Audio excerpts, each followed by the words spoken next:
Vamos lá, meus irmãos, vamos lá. Começando aqui nossa segunda aula de introdução ao Antigo Testamento 1. Já oramos como é costume. Boa noite, graça e paz. Boa noite, graça e paz. Boa noite, graça e paz. Boa noite, graça e paz. Boa noite, graça e paz. Nosso irmão Davi também está conosco, lá de Santa Catarina. Davi, está aí? Nosso querido irmão Davi, lá do Vale do Itajaí, hoje está participando conosco. Ele também fez o curso básico em teologia e agora vai ser um dos alunos do Ribeiro na grade de hebraico e grego. Então seja bem-vindo, viu, Davi? E a nossa irmã Sônia, né, lá de Minas Gerais, com divisa com o Espírito Santo. Então é uma alegria tê-los aqui conosco, né, hoje, nessa aula, mais uma aula. Meus irmãos, então, prosseguindo aqui, continuando nossos estudos, começamos semana passada trabalhando sobre introdução ao Antigo Testamento, dei várias informações importantes ainda sobre essa matéria, e hoje nós vamos seguir aqui o roteiro do material, como eu apresentei na ementa passada, e hoje nós estaremos trabalhando de uma forma especial ainda, fazendo uma introdução, indo um pouco mais para outras obras, e principalmente para os slides do professor Fabiano, tá bom? Então hoje a gente vai continuar mergulhando ainda nesses temas, e vamos estar trabalhando sobre isso, tá bom? Como é costume, eu quero lembrar a todos os meus irmãos que as nossas aulas são gravadas para que a gente possa estar utilizando esse material depois, como vocês bem preferirem. Gravamos também para os futuros alunos em EAD, e gravamos também para abençoar o maior número de pessoas, onde quer que essas aulas cheguem. E é com muita alegria, né, que hoje a gente está tendo aqui, né, 2 alunos de 2 estados. É claro que o Davi não está aqui nesse módulo, mas ele já foi, né, aluno do básico, do curso básico, se formou, e agora vai começar as aulas de hebraico com o professor Ribeiro. Então, é uma alegria, né, saber que a gente está aí servindo para formar obreiros, e obreiros em qualquer lugar onde essas aulas cheguem. O nosso irmão Davi é membro ainda da nossa igreja, mesmo ele estando lá no Vale do Itajaí, em Santa Catarina, Deus ainda permitiu com que ele continuasse conosco. Ele viu a formatura do Júnior, então ele participa lá do Vale do Itajaí, irmã Sônia, e muitas vezes ceia de longe, quando ele está em Ferraz de Vasconcelos, aí ele vem na igreja, ou seja, servindo a Deus, né? Quando ele foi para lá, ele até pensava que iria ir para uma outra igreja, eu entendi, até porque não tem coisa melhor do que você viver igreja junto com as pessoas. Ele chegou aí em algumas igrejas, mas por hora o Senhor, né, ministrou para ele que ainda não era o tempo dele sair. Então, continuamos juntos, e agora a gente, né, eu diria que nesse formato digital a gente está fazendo não só a igreja, né, se expandir, né, nas suas fronteiras, mas o seminário. Poderíamos dizer que as gravações dessas aulas é uma forma também de fazer missões, treinando obreiros para a seara do mestre, né? E a irmã também está sendo aí abençoada. Tá bom, meus irmãos? Então gravamos para abençoar o maior número de pessoas. E é isso aí, meus irmãos. Vamos lá, vamos ler um texto bíblico, meus irmãos. Abram suas Bíblias em Gênesis, capítulo de número 1, versículo 1. Gênesis 1:1. Querido irmão Davi, está aí? Se você puder, né, desbloquear a sua câmera, irmão Davi, para dar um alô aqui para o pessoal, vai ser uma honra, tá bom? Gênesis 1:1. Eu gostaria que o irmão ou a irmã que desejasse pode ler para nós Gênesis 1:1, tá bom? Hoje, se der tempo, a gente já vai mergulhar no livro de Gênesis. Vou trabalhar um pouco mais sobre as introduções, como apresentei na ementa passada. Tem muitas informações importantes. Gostaram da última aula, meus irmãos? O que vocês acharam? Tem algum comentário, alguma pergunta, algum acréscimo? Alguma dúvida? Está dando para entender a proposta da matéria? Sim. Sim. Notaram como é complexo, como é amplo, mas ao mesmo tempo como é maravilhoso, porque nós estamos tratando de um assunto que é a palavra de Deus. Então, assim, é um pouco confuso no sentido de muitas informações, de muita literatura, de muitas cadeiras, né? Como eu mencionei para os irmãos, nós vamos para a Bíblia, então trabalhamos em teologia bíblica, nós vamos para a história, nós vamos para a arqueologia, nós vamos para o contexto, mas ao mesmo tempo o que destaca, né, a beleza das Escrituras, tá bom? Então, Gênesis 1:1, alguém leia para nós, por gentileza? Vou ler. Por favor. No princípio criou Deus os céus e a terra. Esse texto é bem objetivo, né, como o texto mesmo ensina. No princípio criou Deus o céu e a terra. Eu fiz questão de lê-lo porque quando formos estudar Gênesis, vocês vão entender o porquê esse nome recebe o título de Gênesis, né, o título de Gênesis. Guardem bem a expressão no princípio, como está aqui, né? No princípio. No princípio criou Deus o céu e a terra.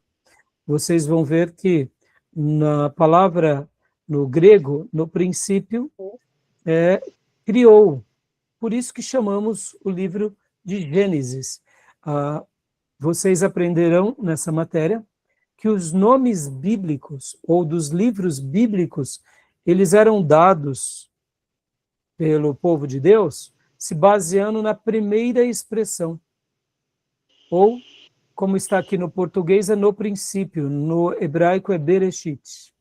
Bereshit. Que significa algo que está no princípio, é Gênesis. A palavra Gênesis é isso, é no princípio de tudo. Por isso que o nome do livro de Gênesis, para nós, né, a gente tem ali como Gênesis, né, como a gente costuma chamá-lo, né, Gênesis.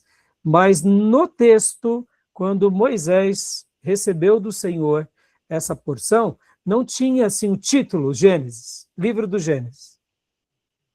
Ele somente escreve, né, os 50, no caso, ele escreve toda essa porção, que depois, inclusive nessas matérias, vocês aprenderão que a divisão em capítulos e depois em versículos se deu muito depois.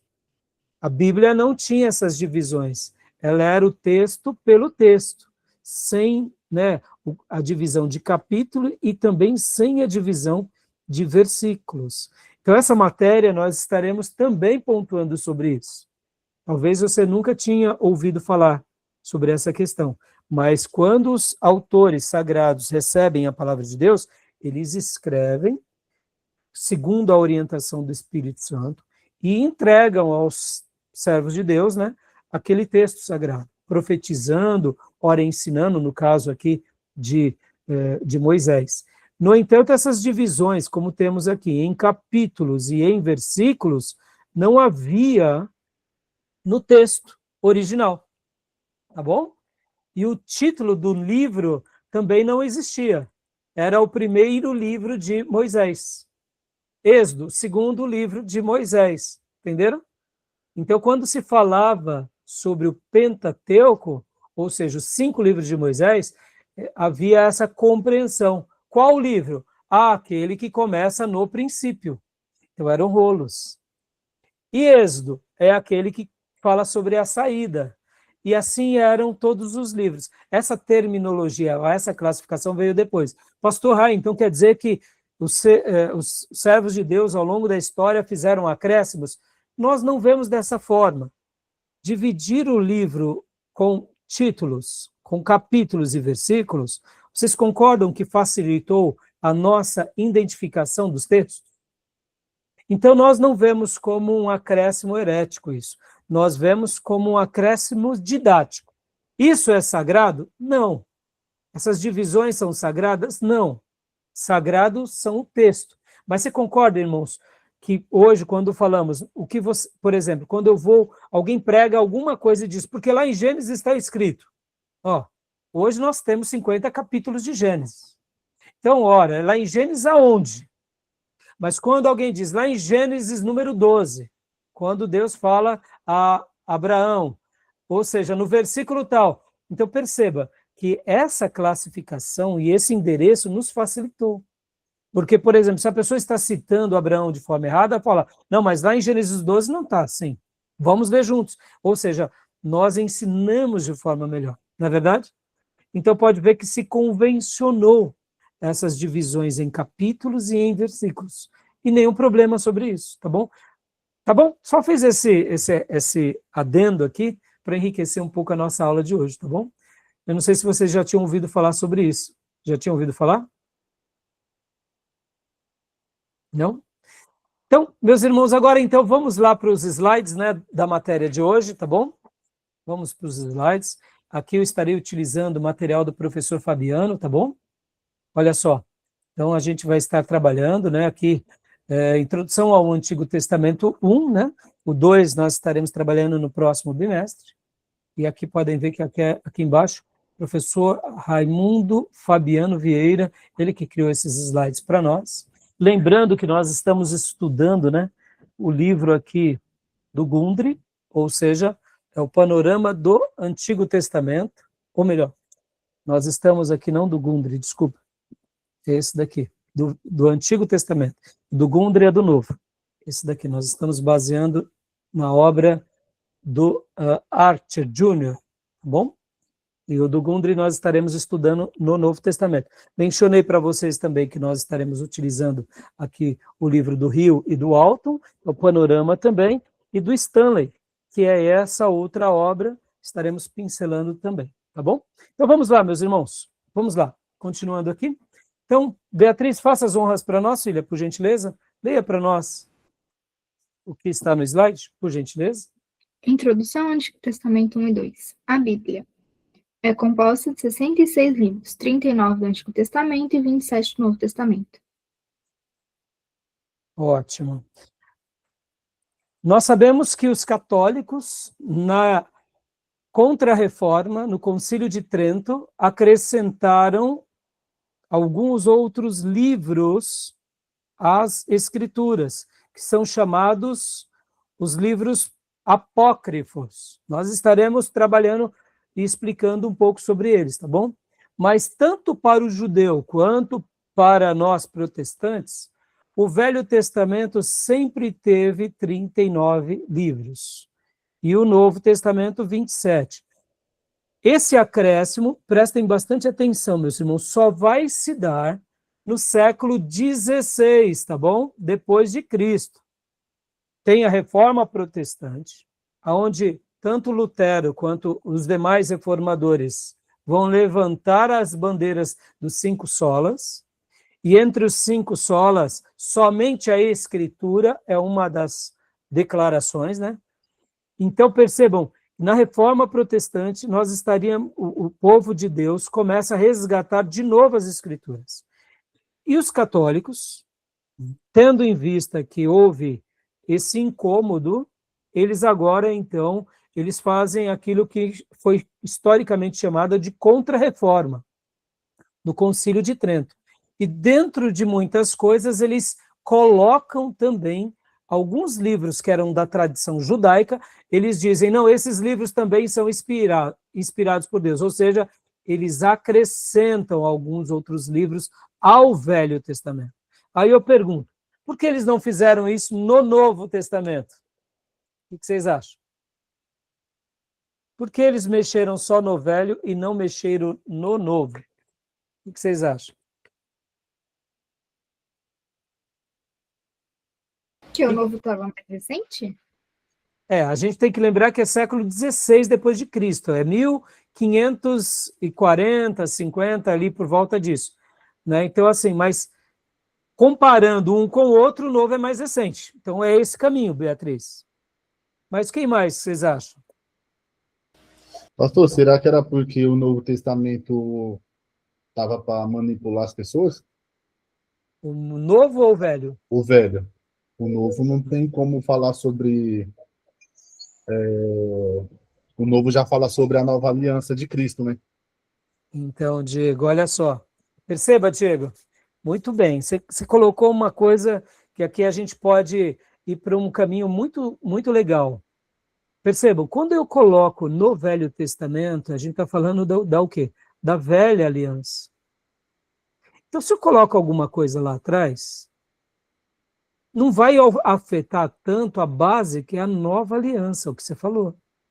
Se eu acrescento alguma coisa aqui na nova aliança, eu corro um certo risco de criar mais celeuma numa igreja já, eu diria, balançada pelo quê? Pelo movimento da reforma. Você concorda? Que na reforma eles trouxeram a cristandade para a Bíblia. Se eu mexo no Velho Testamento, é ainda o Velho Testamento. Mas na hora que eu mexo no Novo Testamento, eu altero as bases da igreja. Então, a questão que a gente pode dizer, Diego, é mais ou menos essa. Porque se eles mexem aqui no Novo, eles estariam afetando na base da história da igreja. E afetar nessa base, eles poderiam arrumar um baita problema. Por quê? Porque vocês têm que lembrar que o catolicismo, eles têm pelo menos 3 pilastras. O que é um católico apostólico romano ou um católico ortodoxo grego ou russo? Ele está firmado em 3 bases. Quais são as 3 bases? As escrituras, a tradição da igreja, ou seja, a história da igreja, e aquilo que eles chamam de magistratura. Logo, olha só que interessante, quando um católico, muitas vezes altera essas 3 bases, colocando, por exemplo, se eles estão firmados na primeira que eles chamam que é a escritura, e a escritura que é a nova aliança, principalmente, podem ver, a história do cristianismo, e aí eles colocam uma segunda base, que é a história da igreja, e a terceira, que é a magistratura. Se eles mexem aqui, aí eles vão criar mais celeuma. Já mexendo no Velho Testamento, eles passam uma mensagem o seguinte, olha só que como é capciosa essa ideia. Qual que é a base deles? A base deles é dizer, nós, católicos, que criamos a Bíblia, logo, nós temos autoridade sobre ela, por isso podemos mexer no Velho Testamento. Está entendendo? É que seria praticamente isso. Porque uma das coisas que os católicos eles advogam para si é que eles construíram a Bíblia, que eles deram os critérios de fecharem as escrituras. E isso é uma falácia, isso é um engano, isso é uma mentira. Porque o romanismo ele vai nascer, irmãos, a partir do século IV, principalmente no século V. É quando o romanismo começa a criar ali os seus tentáculos. Mas e nesses 300 primeiros anos de história da igreja? Quem que tinha preservado as escrituras? Foram os pais da igreja, ou aquilo que chamamos de patrística. Logo, quem formou as escrituras é o Espírito Santo. A igreja e os pais da igreja apenas aceitaram as escrituras, validaram as escrituras e a preservaram. Quando a igreja se torna institucionalizada ao longo dos séculos, e elas advogam para si que a igreja, ela é a voz autoritativa sobre as escrituras, eles estão se colocando num papel de mentor das escrituras. É por isso que na reforma protestante, Lutero, ele vai dizer o seguinte, não, a ordem não é essa. As escrituras estão sobre a igreja. É por causa das escrituras que nasce a igreja, e não o contrário. A igreja não cria a escritura. As escrituras revelam a igreja, e é por essa razão que a igreja nasce. E ela nascendo, nós, igreja e líderes, preservamos nova aliança e velha aliança. Então, no Concílio de Trento, quando eles mexem, eles dão essa, eu diria, eles fazem esse acréscimo, entendeu? Tá bom? Então, aqui só para um breve comentário, dos 66 livros. A gente vai trabalhar bastante disso, e principalmente a gente vai pincelar sobre os apócrifos, tá bom, meus irmãos? Vai ser muito legal, tá? Então, continuando aqui, Beatriz, leia para nós, por gentileza. A Bíblia vem do grego Bíblia Isso. e do plural de Bibaios. Isso, que a transliteração aqui, Beatriz, é biblion. Biblion. Porque pode ver, tanto essa palavra aqui está em grego, quanto essa outra também, né? Aqui é literalmente Bíblia, pode ver, ó. Então, Uhum. e aqui Biblion, que a transliteração é essa, né? Pode continuar lendo, por favor, filha? Rolo ou livro.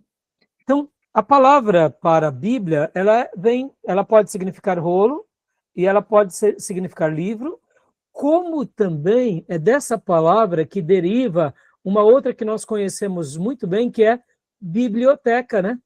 Pode ver. O que é uma biblioteca, irmãos? Olha, por exemplo, o que é uma biblioteca? É um acúmulo de livros, porque a Bíblia significa rolo ou livro. Vocês têm que lembrar que naqueles dias, no passado, eram rolos, né? Lembram rolos? A gente vai ver isso tudo detalhadamente, tá bom?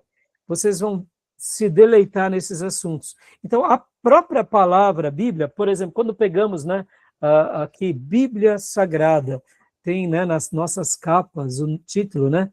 Bíblia Sagrada. A palavra em si só quer denotar o seguinte, que aqui, nesse livro, que hoje seguramos com as folhas de César, ela é composta por 66 pequenos livros, que a união de todos é uma pequena biblioteca. Só que nos dias bíblicos, nos dias de Moisés, nos dias do tabernáculo, dos profetas, dos reis, esses livros ficavam ali no tabernáculo e depois no templo em rolos. E quando se lia, quem lia? O sacerdote. E ali se comentavam, tá bom? Então, continua para nós, Fia, por gentileza.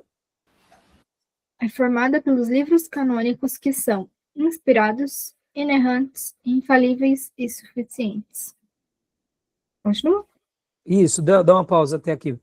Já já a gente vai trabalhar no que significa essa expressão canônico, tá bom? Né? Uma palavra diferente, muito usado.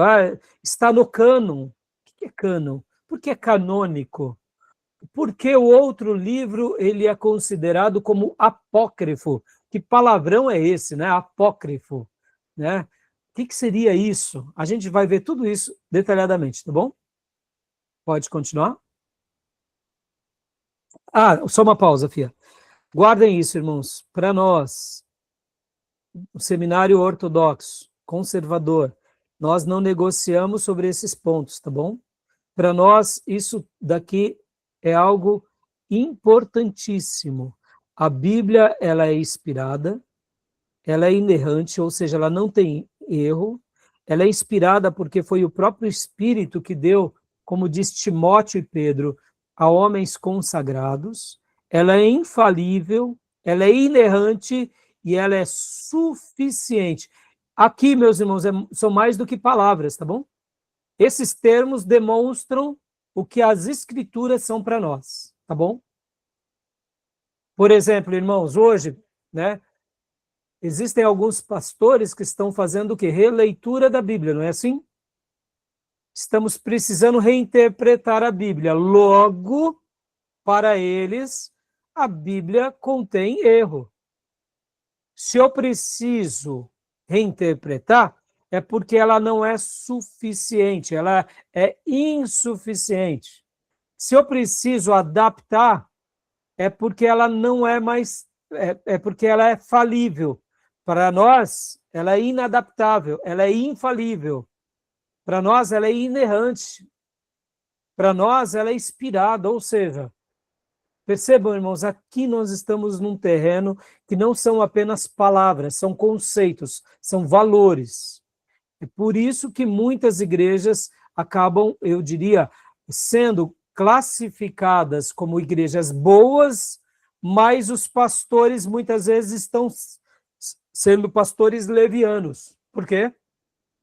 Porque eles não estão acreditando que a Bíblia ela é suficiente. A gente precisa de psicologia, precisa de terapia, precisa de médico, de remédio, precisa de uma ajudinha humana, entendeu? Não estou falando que a ciência seja ruim, não é isso. A ciência é um presente de Deus para nós. A ciência é a filha mais nova na criação. E Deus nos permite descobrir os mistérios da vida por meio do quê? Do progresso e das descobertas científicas. Agora, a ciência vai nos salvar? A ciência vai nos redimir? Entendam? Tá bom? Então, essas palavras, a gente vai trabalhar muito elas em teologia sistemática, mas ela é importante também nessa matéria, tá bom? E agora pode ler para nós, filha? Opa, desculpa, pode continuar? Neles encontramos sola escritura, da Reforma Protestante, termo usado por João Crisóstomo no século IV. Isso. Não, aqui, termo usado, isso, para o século IV, isso mesmo, tá? Então, percebam que é nela que a gente... Ó, Crisóstomo, quem foi? Foi um grande líder da igreja primitiva. Pode ver, século IV. Aqui a gente está falando dos anos 300. Então, ele era um dos pais da igreja, apelidado até por Boca de Ouro, Crisóstomo, né? João Crisóstomo. E esse é um termo que também ele usava, tá bom? Então, tudo bem até aí? Alguma pergunta, alguma dúvida? Não? Então vamos prosseguir. Continua para nós. Cânon. Vamos agora falar o que é o cânon. Antes disso, o que vocês aprenderam do que é o cânon, irmãos? Vamos lá, Diego.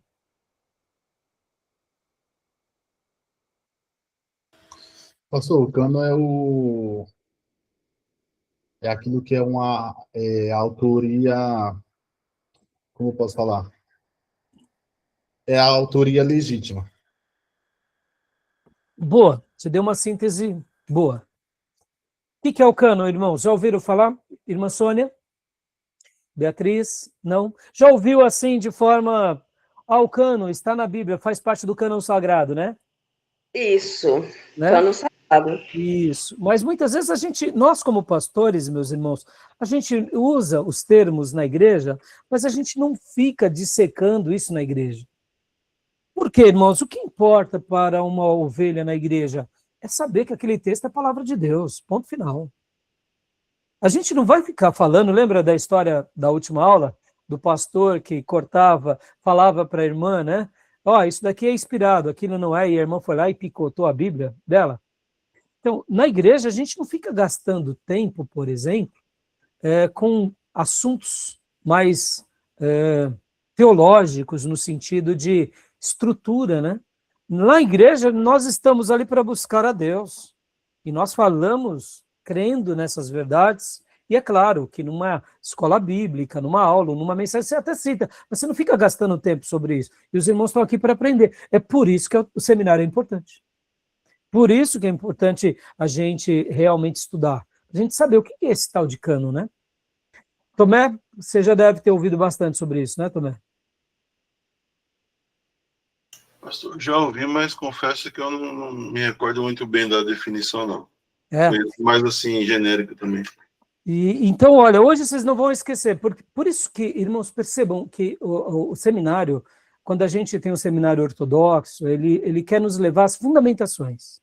E essa palavra vai ser muito legal, porque vocês vão se lembrar para o resto da vida. O que seria o cânon?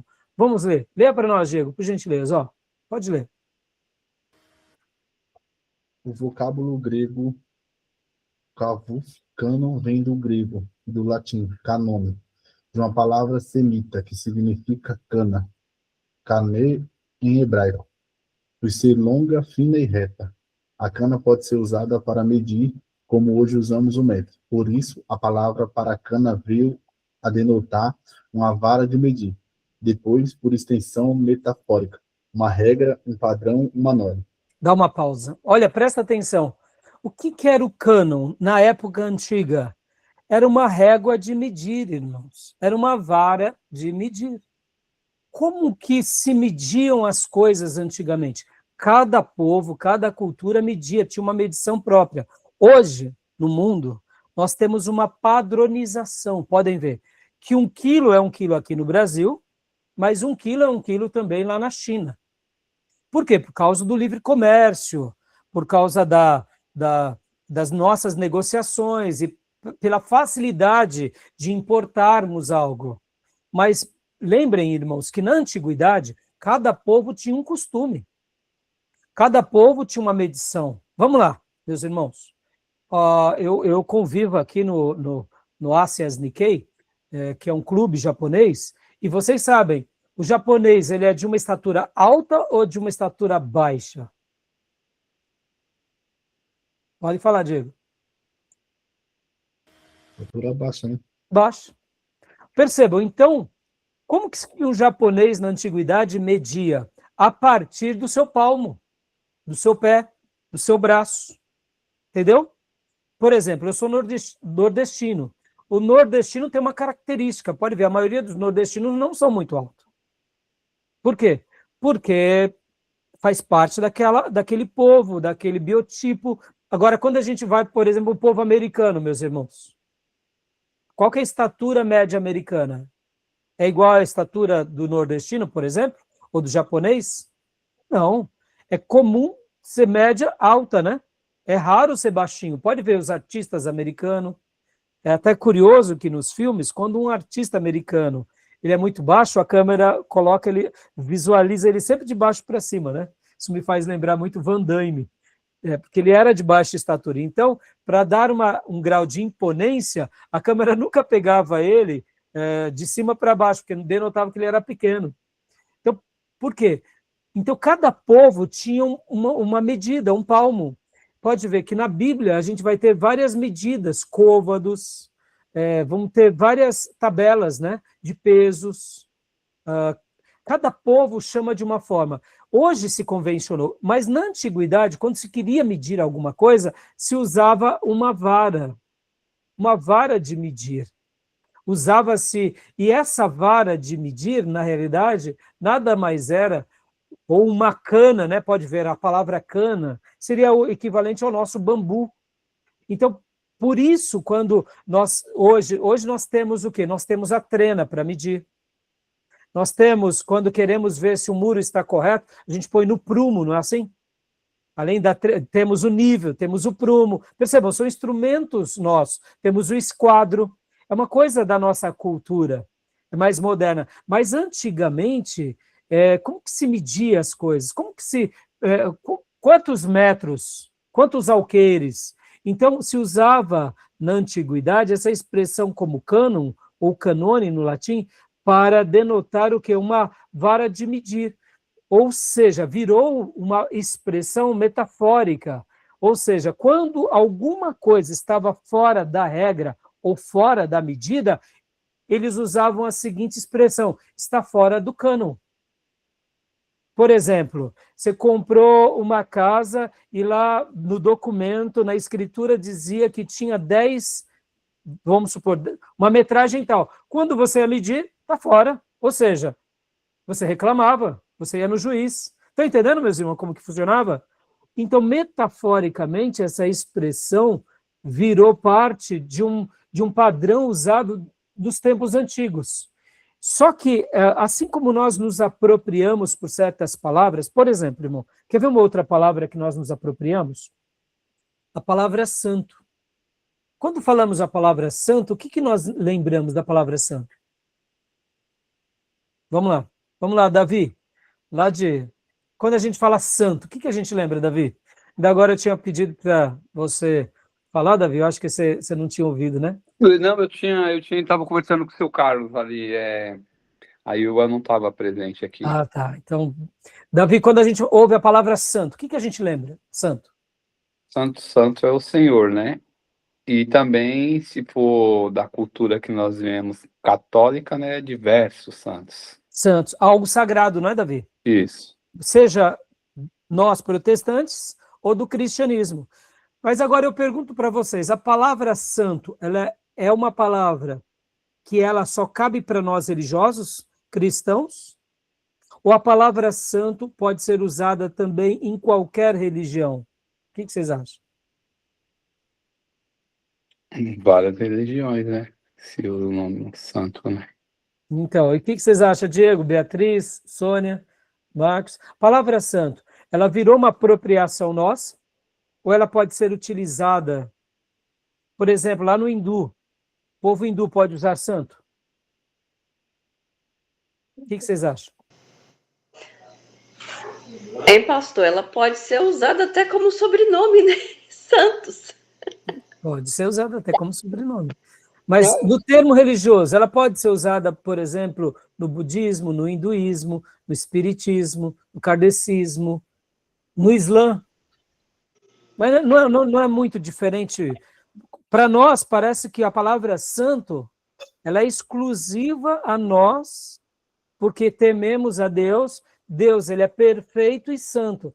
Mas o que significa a palavra santo na sua etimologia, irmãos? A palavra santo, que no hebraico é kadosh e no grego é hagios, ela significa separada, separado. Logo, quando nós falamos que Deus é santo, nós dizemos que ele é um ser separado de todos os outros seres. E nós atribuímos que esse tipo de ser separado, ele é perfeito.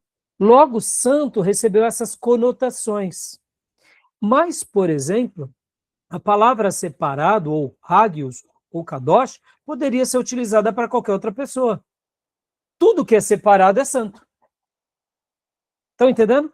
Mas percebam como se aculturou, como se aquela palavra virasse parte do nosso vocabulário.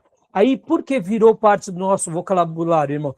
Por causa da nossa história cristã, por causa do cristianismo, por causa do judaísmo. O judaísmo marca a história mundial, revelando um Deus que é separado de todos os outros deuses, que é superior a todos os outros deuses. Logo, o Deus dos judeus, que também, vamos dizer assim, a fé cristã, ela nasce no judaísmo, então é o mesmo Deus, né? Até porque Jesus era judeu. Lembrem disso, irmãos. O cristianismo, ele nasce sob o judaísmo, tá bom? O cristianismo, ele nasce na base do judaísmo. Eu não estou falando dos judeus modernos, eu estou falando dos judeus bíblicos, tá?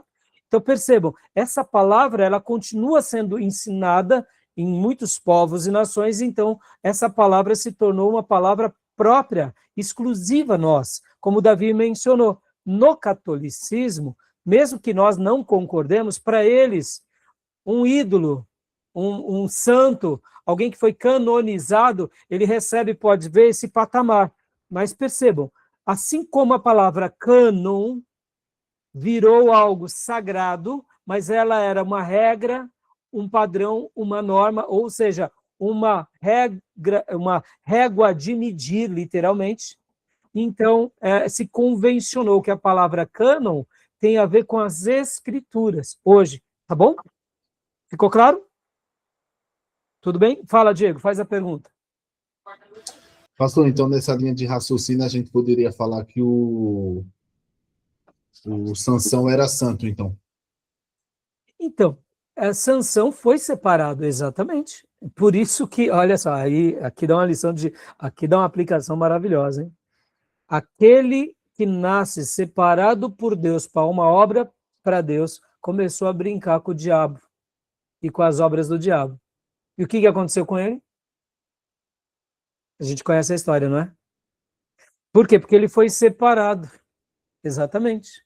A palavra santa é separado. Percebam que a santidade de Deus nos atinge, né, Diego? Vamos lá, Diego. Vamos lá. Vamos agora pegar aqui. O juízo que Deus vai derramar sobre a terra vai começar onde? Vai começar lá em Brasília? Vai começar lá em Washington?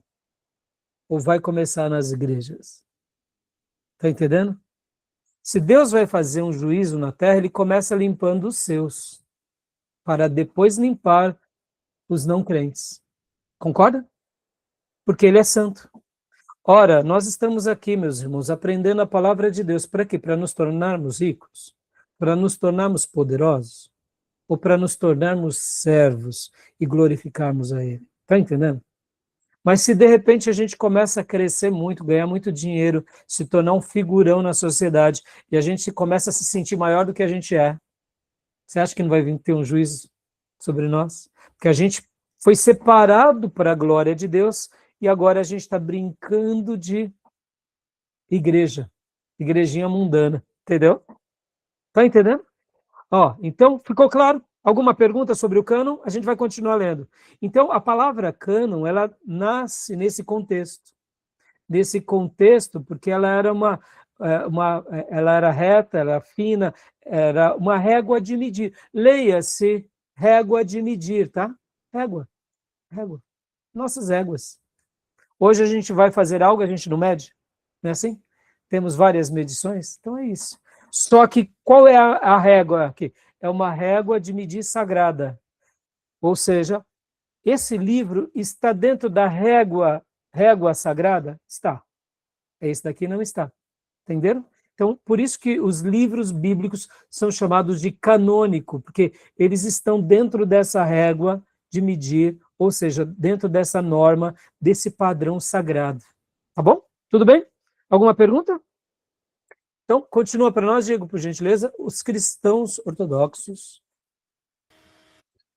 Os cristãos ortodoxos conservadores consideram os livros canônicos como sendo inspirados por Deus, ou como expressando a história autoritativa da relação entre Deus e o seu povo. Ficou na lista do cânon, inspirado em 66 livros que conhecemos hoje como a Bíblia Sagrada. Por isso, para nós, irmãos, não há nada que se compare a esse livro. Esse livro, como Wesley chamava, tem que ser o livro da cabeceira das nossas vidas. Se nós não tivermos mais nenhum livro, mas tivermos eles, nós temos tudo. Mas se nós tivermos todos os outros livros e não fizermos desse livro o livro sagrado da nossa vida, a gente não tem nada. Para nós, ortodoxos aqui, a teologia ortodoxa, a gente tem essa visão, que esses livros são inspirados. Ou seja, Deus foi quem montou, ou inspirou, ou encheu os escritores de inspiração. A palavra no grego, né, é pneuma, é vento sagrado. O vento divino foi invadido sobre o profeta, sobre o apóstolo, sobre o escritor, e eles escreveram da parte de Deus, não foi da cabeça deles. Só uma coisa aqui, irmãos.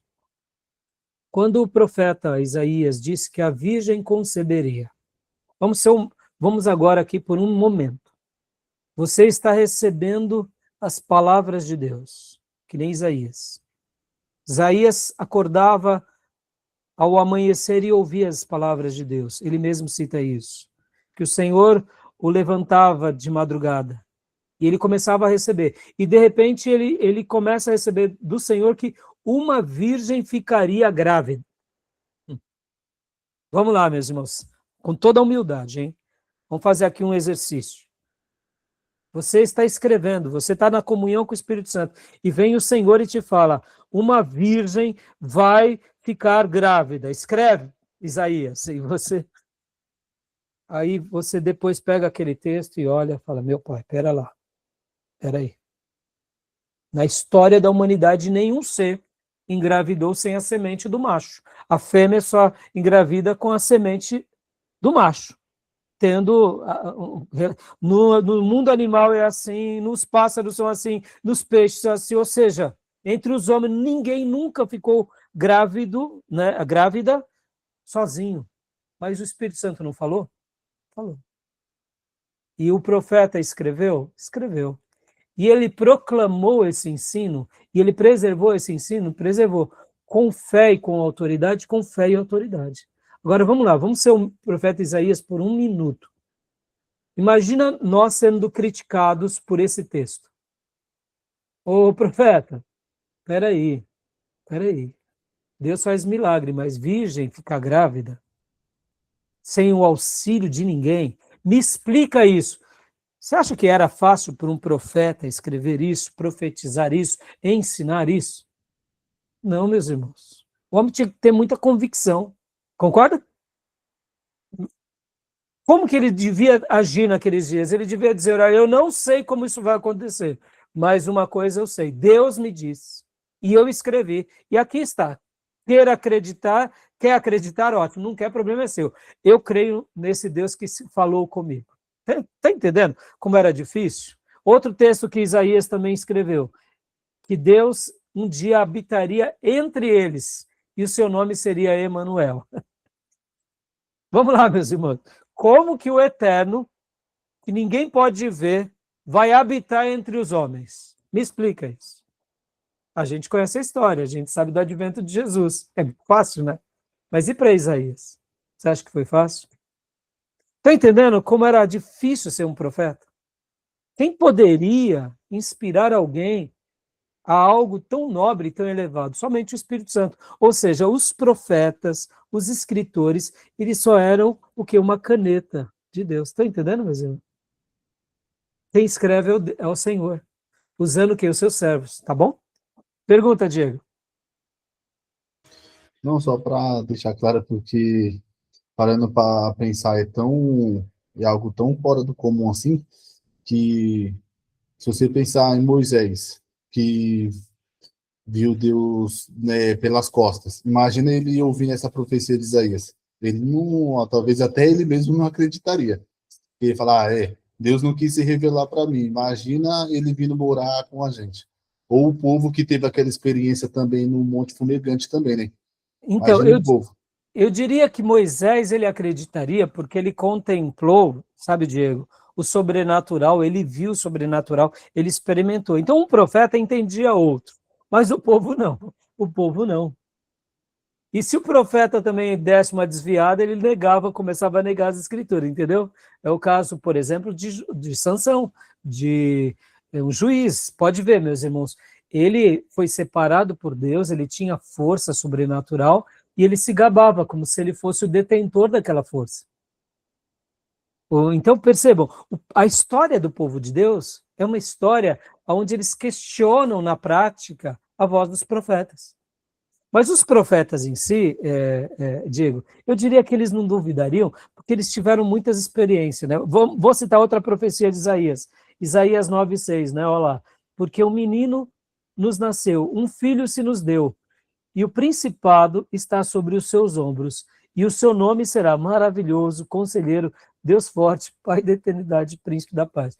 Ó, a história para nós é mais do que clara, mas quando ele falou isso, explica isso nos dias dele. Que o menino nasceria e o governo de todas as coisas estaria no ombro desse menino. Agora, começa a entender um pouco a grandeza da revelação na vida de um profeta.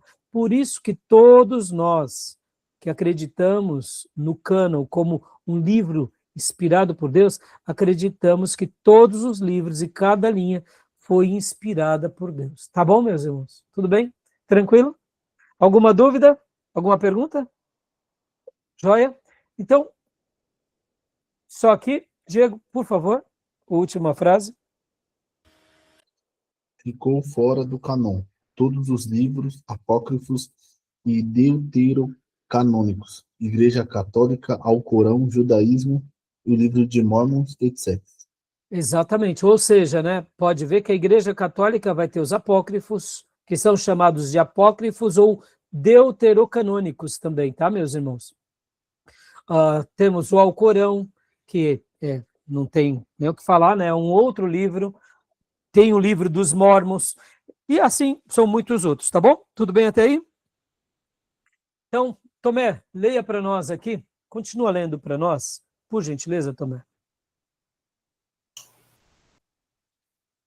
A partir do Sínodo de Laodiceia, 360, os livros da Bíblia são chamados canônicos, porque a Igreja os reconhece como normativos para a fé e para a vida dos fiéis sobre a base do seu conteúdo objetivo. Percebam que aqui está falando sínodo, né? Deixa eu gastar um minuto aqui. Quem fez comigo aula de História Eclesiástica, eu acho que só o Tomé que fez, né, Tomé? Aula de História Eclesiástica, não? Acho que foi... Não lembro se eu terminei, pastor, essa daí. Então, eu acho que não. Então, mas na história da igreja, nós temos os grandes concílios, ou seja, é quando os pais da igreja se reuniam para tratar de um certo assunto. E nós temos o primeiro grande concílio lá em Jerusalém, em Atos 15.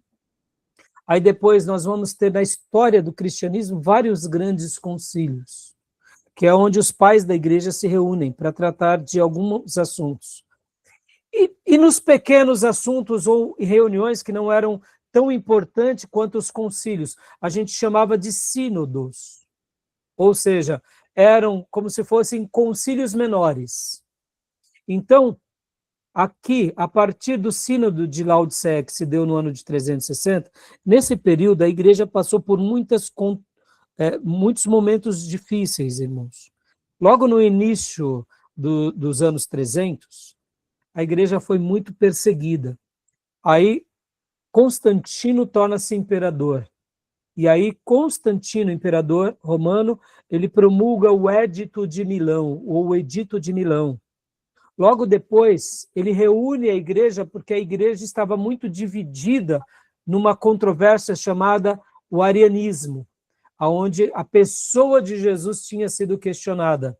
Então, ali começam, né, alguns concílios e alguns sínodos. Então, os pais da igreja, durante esse século, que é o século IV, se reúnem durante algumas vezes. E aqui foi quando se usou essa expressão canônicos, para se referir à Bíblia como sagrada.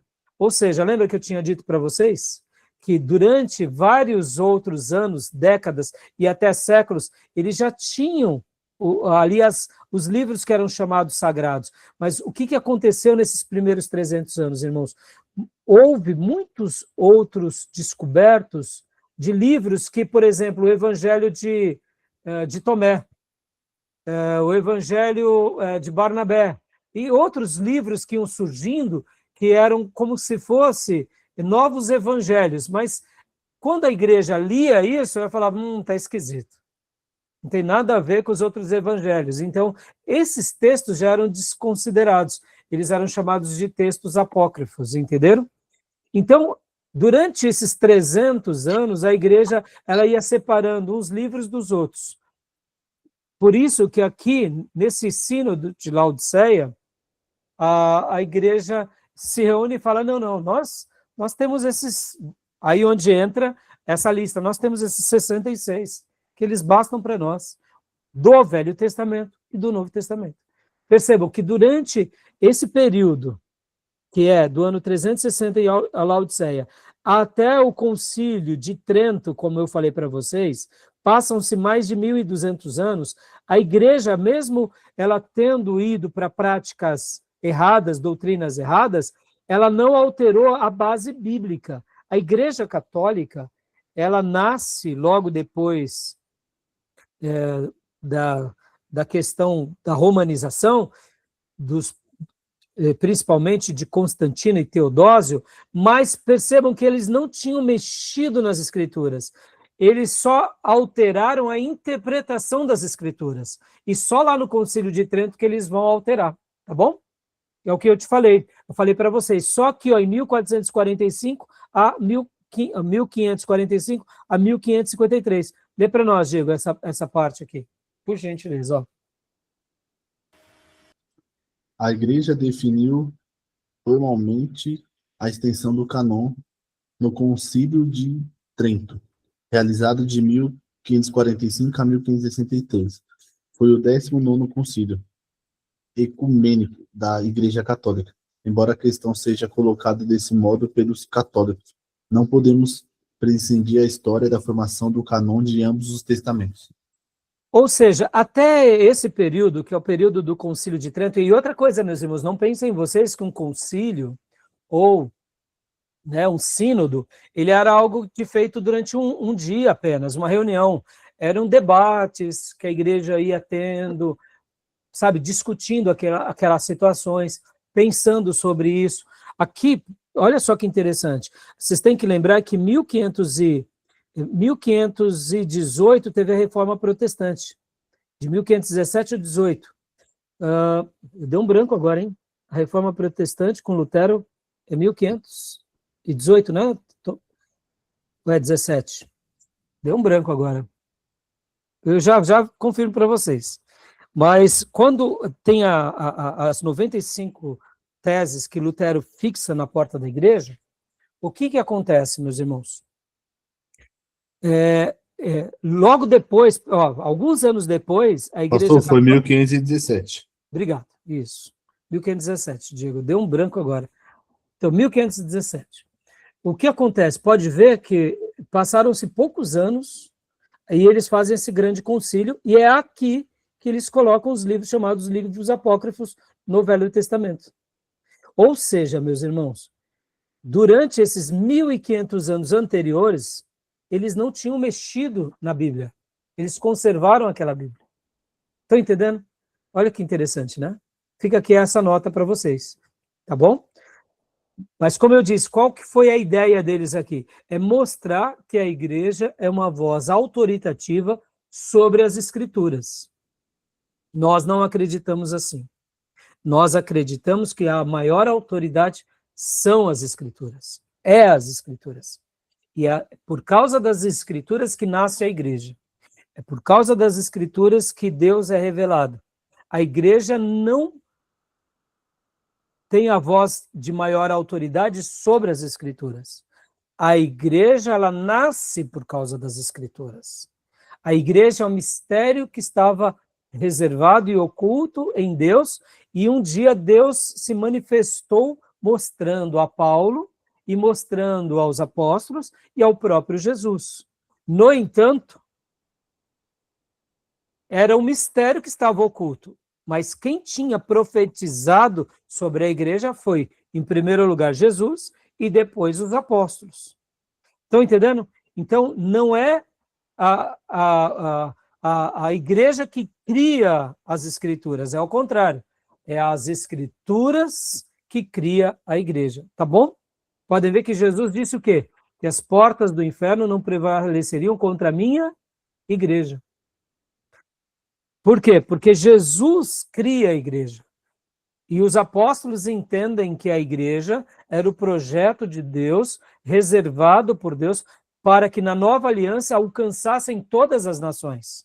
Então a igreja agora, ela é fundamentada na doutrina do quê? Dos apóstolos e profetas. Pode ver que a igreja de Atos 2, ela vivia em comunhão e aprendendo o quê? As doutrinas apostólicas e os ensinos dos profetas. A igreja só existe por causa das escrituras, e não o contrário, tá bom? E conclui aqui para nós, Diego, por gentileza.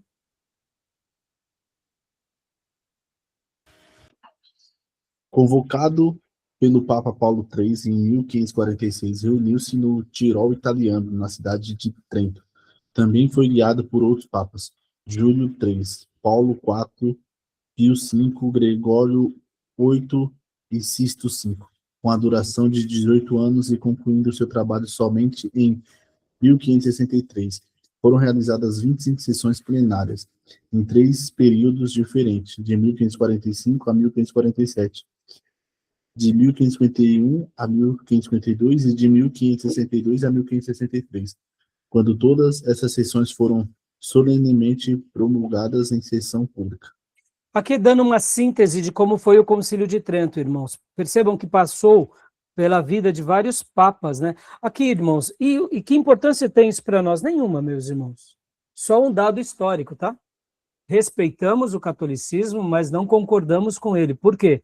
Porque desde o sínodo de Laodiceia, ou o concílio de Éfeso, e depois os outros concílios que tivemos no século IV, houve uma grande ruptura do ensino do cristianismo que era aqui, nesse período, para aquele que se tornou aqui. Então, nas aulas de história eclesiásticas, eu vou mostrar muito bem para vocês aonde nasce o catolicismo romano, tá bom? Até o século IV, século V, a igreja ainda era uma igreja, vamos assim dizer, irmãos, cristãs. Não tinha essa diferença, sabe? Todos eram cristãos, mas com a figura de alguns personagens lá em Roma, aí começam a se advogar para si que agora eles são o quê? Os representantes da igreja. Então a gente vai aprender com Leão I e com Gregório I, é quando nascem ali o papado. Então percebam, irmãos, as coisas elas não viram uma heresia amanhã. Pastor Ribeiro, certa ocasião, explicou algo muito legal, meus irmãos. Para a gente amanhã se tornar uma seita, a gente começa hoje com um ensino errado. Daqui a um ano, a gente vai para 2 ensinos errados. Daqui a mais 5 anos, a gente vai para 3 ensinos errados. Percebam, a gente começou com 1 aqui, vamos para 2 aqui, já estamos com 3 aqui, e quando vamos ver, depois de 20 anos, a gente está com 10 ensinos errados. Olha só de onde a gente saiu e para onde a gente foi. Foi isso que aconteceu com o catolicismo. Não pensem vocês que o culto aos santos foi do dia para a noite. Não, não foi assim. Começou-se a colocar Maria como uma pessoa especial, aí de repente alguém começa a adorar Maria, e depois de ter adorado Maria já por décadas, começaram agora a adorar os outros santos, e quando foi ver, virou o catolicismo que a gente conhece. Estão entendendo? Mas não foi assim do dia para a noite. Até o século IV e o século V, essa igreja sofria muito ainda, tinha vários embates, mas a gente vai ver em história eclesiástica o quanto até esses primeiros séculos o cristianismo era uma coisa só, mudava-se só a cidade, mas aí depois o negócio vai degringolando, tá bom? Tudo bem? Alguma pergunta até aqui? Alguma dúvida? O livro vai mostrar bastante o que é o cânon e os detalhes sobre o cânon, tá bom? Qualquer dúvida, vocês mandam as dúvidas lá no nosso grupo de WhatsApp, tá bom, meus irmãos? Beleza? Querem fazer alguma pergunta? Uma pergunta. Pois não. Pastor, nesse concílio de Laodiceia, que foi compilada os 66 livros, ou já existia a Bíblia com os 66 livros em 300 e pouco, quando teve o concílio de Laodiceia com em Constantinopla lá, né? Foi isso que aí foi formada a Bíblia com os 66 livros hoje atual? Então, Davi, era assim, deixa eu te explicar, Davi. Pensa assim, Davi, logo quando os apóstolos morrem, quem fica logo depois dos apóstolos? Não são os pais da igreja que substituem os apóstolos? Sim. Então, essa corrente, ela foi indo até esse período aqui, aonde a igreja se reúne e fala, opa, vamos lá, vamos resolver o que é realmente livro sagrado e o que não é. Vamos separar aqui o joio do trigo. Só o que acontece, Davi, quando a gente começa a lembrar, que a gente está falando aqui, ó, irmãos, 300 anos de história, tá? 360, certo? Ou seja, a gente tem que fazer uma linha bem clara aqui, ó. Jesus nasce no ano 0. Esqueça agora o calendário gregoriano. Vamos lembrar somente do calendário antes de Cristo, né? Para cá é antes de Cristo. O ano 0 é quando Cristo nasce. O ano 33 é quando ele morre na cruz, certo? E ressuscita. E aqui nós estamos no ano 360 depois de Cristo, certo? Olha lá. Então vamos lá, Davi. Como que foi nesses ano 100, ano 200, ano 300 e agora 360? Como foi a igreja nesse período? A igreja ia tendo o quê? Ela ia conservando os textos sagrados, Davi, de geração em geração. Então, os pais da igreja, ou pelo menos os apóstolos e discípulos, começam a escrever o Novo Testamento aqui, ó. O último a escrever o livro, os textos sagrados, é João, por volta do ano 90 ou do ano 100. A gente vai chegar lá. Então, percebam, como a igreja, o que era sagrado para essa igreja, que é chamada igreja primitiva? Concorda que aqui a gente chama de igreja primitiva? Não é isso? Então, o que era texto sagrado para a igreja primitiva? Era todo o Velho Testamento, mais os livros agora do Novo Testamento, que os apóstolos estavam escrevendo. Então, olha só que curioso. A igreja, logo aqui dos primeiros séculos, elas iam preservando esses textos e passando de um para o outro. Chegava numa cidade, chegava noutra cidade, elas iam copiando. Só que você concorda comigo, irmãos, que muitos impostores também se levantaram ao longo desses séculos, concorda? Por exemplo, apareceu o evangelho de Bartolomeu, apareceu o evangelho de Maria Madalena, entendeu? O que a igreja fazia? A igreja falava, isso é besteira, isso é um impostor. Porque a igreja de Jesus já tinha uma tradição. Aí talvez você diga assim, por que só no ano 360 que foi feito o sínodo de Laodiceia? É simples, Davi, porque até o ano 315, o edito de Milão, que Constantino fez, o que Constantino, o imperador romano, falou? A partir de hoje, parem de perseguir os cristãos. Foi isso que ele fez. o cristianismo não é inimigo do romanismo. Foi isso que ele fez, o imperador Constantino. Então, a partir do ano de 315, Davi, a igreja, pela primeira vez na sua existência, durante, 100, 200, esses últimos 200 e poucos anos, foi o único período que eles não vão morrer queimado, nem jogado nas arenas. Entendeu, Davi? Então, agora a igreja ela começou a se reunir, o quê? Ela começou a se reunir em paz. Então, era possível agora a gente debater publicamente. Entendeu, Davi? Então, foi nesse período agora que os imperadores romanos estão vendo que o cristianismo está crescendo e eles queriam também usar a igreja como um trunfo político. Lembra isso, irmão? Guardem isso. Imperador, rei, é tudo vaidoso. Se eles estão se aproximando da religião, tome cuidado, porque uma coisa é o reino de Deus, outra coisa é o reino dos homens. Então, nesse período aqui, os pastores se reúnem, Davi, os pais da igreja se reúnem para dizer o seguinte: pessoal, vamos limpar a casa? Vamos limpar? Vamos dizer o que é livro sagrado e o que não é livro sagrado? Vou só dar um exemplo para vocês, irmãos. Vocês já ouviram falar sobre um livro chamado Didaquê? Já ouviram? Não. Já. O que é só o Tomé? Eu vou comentar bastante do Didaquê também na aula de História Eclesiástica. O que era o Didaquê? O Didaquê foi um livro escrito aqui, durante a igreja primitiva, que eram regras da igreja para tomar cuidado contra os impostores. Ou seja, por exemplo, o Davi chegava... Faz de conta, Davi, a gente está lá em Jerusalém no ano... Vamos supor, eu estou lá na Síria no ano 80 depois de Cristo. De repente o Davi chega lá falando que é um pastor lá de Jerusalém. Tinha telefone naqueles dias? Dá para a gente ligar lá para... Peraí, deixa eu ligar aqui para o apóstolo João, apóstolo Pedro. Não, o apóstolo Pedro já estava morto, já tinha sido crucificado de cabeça para baixo. Deixa eu ligar lá para o sucessor de Pedro, lá em Jerusalém. Dá para fazer isso? Não dava. Então, quando o impostor chegava numa igreja e ali ele se apresentava como um pastor e, de repente, ele começava a pedir dinheiro, o que o Didaquê dizia? Se foi tal pregador para a sua cidade, ele está pregando, mas você não sabe quem ele começa a pedir dinheiro, manda embora porque é lobo. Entendeu?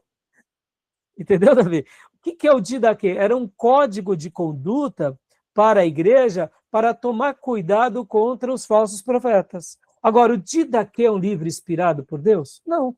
Mas era um livro em que os pais da igreja e os discípulos escreveram para quê? Para preservar a igreja. Aqui no concílio de Laodiceia, eles vão pegar, por exemplo, o Didaquê e falar: gente, o Didaquê são instruções importantes, mas quem escreveu o Didaquê?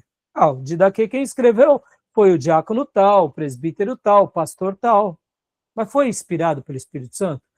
Foi algum apóstolo ratificou o Didaquê? Não. Então é um livro útil para a história da igreja, mas não é inspirado. Entendeu, Davi? O Didaquê é um livro apócrifo? Não. Ele não é um livro apócrifo. Por quê? Porque ele não contém heresia. Mas é um livro inspirado? Não. Então ele não serve para estar aonde? No cânon. Ou seja, na régua de medir, ele não serve para estar. Entendeu, irmãos? Olha que legal. Tá ficando claro agora? Tá ficando claro? Não é legal? Então, o Didaquê está no cânon? Não, ele não está no cânon. Mas é um livro útil? É um livro útil. É um livro que ensinou a igreja. Então, aqui, Davi, percebam que até esse período... Aí eu te pergunto, tiveram falsos profetas aqui? Claro que teve falso profeta no ano 100. Tinha falso profeta aqui nos dias dos apóstolos, meus irmãos. Você acha que não vai ter falso profeta aqui nos outros anos? Claro que tinha. Mas como a igreja lidava com os falsos profetas? Julgando eles pela profecia. Estão entendendo? Ficou claro? Explicou, Davi? Sim. Né? O pastor, e quando teve esse concílio, não sei se a aula é, se eu não estou já avançando, quando teve o concílio, quais eram as autoridades, os pastores, né, presentes, né? Isso. Realmente evangélicos que estavam, evangélicos também, né, naquela época, que Sim, estavam então, presentes, ou era somente padres católicos não né? existia, não existia nesses Ah, dias, Davi, ó que legal, para a gente fechar esse bloco aqui, irmãos, como que a igreja era nesses dias? A igreja, ela foi crescendo de forma espontânea pelo poder de Deus e chegando às cidades. Naturalmente, ela foi crescendo mais em alguns lugares e menos em outros. Mas nesses dias havia 5 grandes chamados líderes representativos, ou patriarcados, Davi.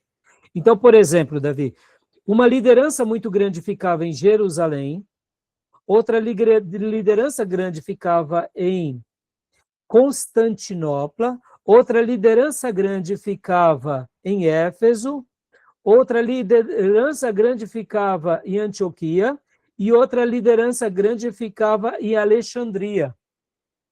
Essas grandes cidades eram as grandes cidades do mundo antigo. Então, o que acontece?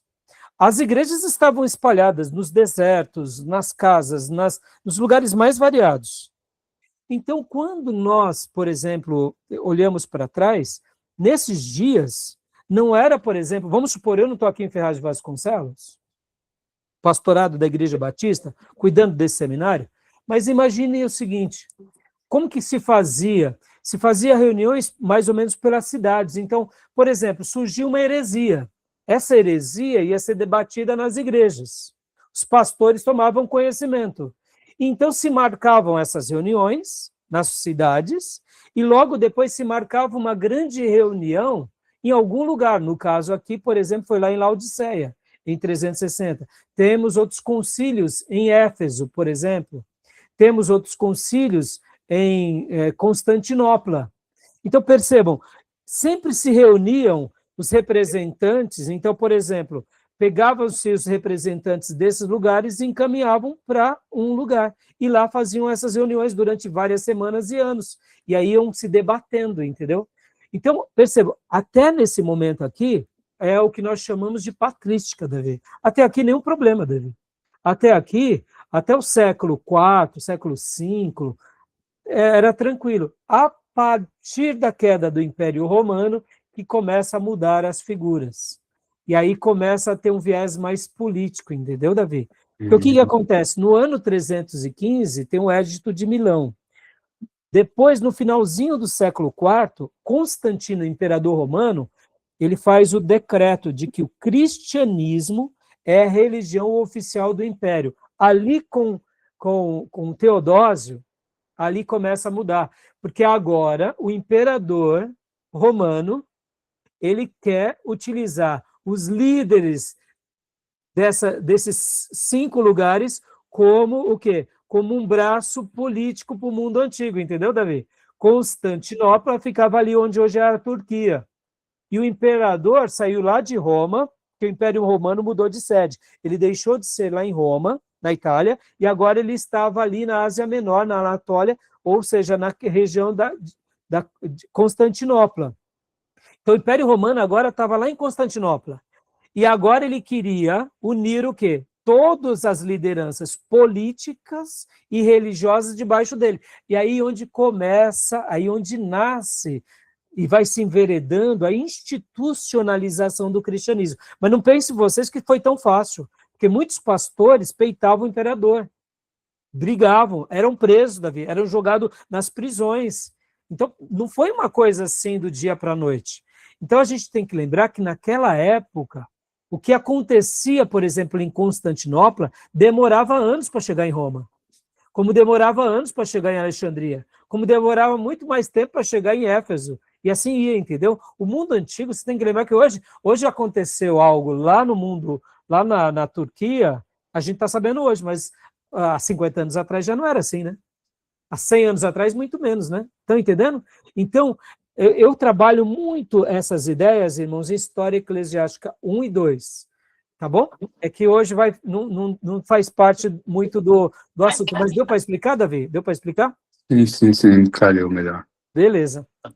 Tá bom? Meus irmãos, vamos fechar agora aqui esse bloco, para a gente ir para o próximo bloco? Alguma pergunta, meus irmãos? Ficou claro que era o cânon? A gente deu uma viajada aqui, né, na história eclesiástica, mas, irmãos, isso tudo é muito importante. Quem quiser saber mais, quem estiver assistindo essa aula, né, inclusive, essa aula, eu trabalho muito história eclesiástica 1 e 2, é uma delícia, irmãos, é uma delícia. E quem quiser saber mais informações, né, nos descritivos dos nossos vídeos, quem estiver assistindo depois, eu me refiro, tem os nossos e-mails, né, de contato, tá bom? Não é o caso de você, né, Davi, porque você é da casa, os irmãos aqui, tá bom? Beleza? Vamos fechar aqui, meus irmãos, para não ficar uma aula muito grande, para a gente continuar indo ainda em Introdução ao Antigo Testamento, tá? Irmãos, é muita informação, né? Percebam, a gente vai... É uma coisa por dia, tá, irmãos? É uma coisa por dia, ao longo de uma semana, um mês, um ano, a gente aprendeu bastante coisa, tá bom? Vou fechar aqui a nossa gravação, tá bom? Mais alguma pergunta, meus irmãos? Ou podemos fechar? Podemos? Tá bom, vou parar aqui a gravação, tá?